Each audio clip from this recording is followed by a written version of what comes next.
ఈరోజు ఏంటంటే ఇమేజ్ బ్యాక్గ్రౌండ్ని ఎలా మారుస్తామని చెప్దాం అనుకుంటున్నాం. So Insta plus second touch చేయగానే గ్యాలరీ ఓపెన్ అవుతుంది. దానికోసం ఏం చేయాలంటే ముందు మనం ఒక ఇమేజ్ని సెలెక్ట్ చేసుకోవాలి.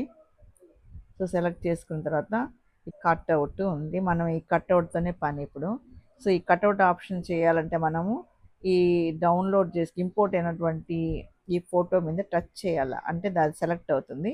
అప్పుడు మనం కట్అవుట్ ఆప్షన్ని సెలెక్ట్ చేసుకోవాలి. ఇక్కడ సెలెక్ట్ చేసుకున్నాక దానిలో 2 ఆప్షన్స్ ఉంటుంది, ఆటోనా కస్టమా అని. మనం ఆటో సెలెక్ట్ చేసుకుంటే సో ఇది కట్అవుట్ రెడీ అయిపోయింది. సో రెడీ అయ్యేదా లేదా చూద్దాము. సో రెడీ అయిపోయింది. వెనకుండేది బ్యాక్గ్రౌండ్ మార్చాలి కాబట్టి ఇప్పుడు ముందు మనం ఇంపోర్ట్ చేసుకున్న ఆ ఇమేజ్ని మీద సెలెక్ట్ చేసుకుని డిలీట్ కొట్టాలి. ఇప్పుడు మనం బ్యాక్గ్రౌండ్ కోసం ఏం కావాలనుకుంటున్నాం దాన్ని సెలెక్ట్ కావాలి కాబట్టి గ్యాలరీలోకి వెళ్ళి మళ్ళీ మనము సెలెక్ట్ చేసుకున్నాను. ఇప్పుడు వచ్చింది. ఇప్పుడు ఏం చేయాలంటే బ్యాక్గ్రౌండ్కి వచ్చింది, మనం అడ్జస్ట్ చేసుకోవాలి. జస్ట్ మనం ఏం చేయాలంటే టచ్ చేసి దాన్ని ఇలా టచ్ చేసి మనము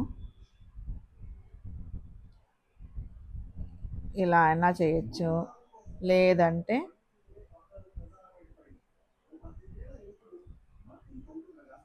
ఇది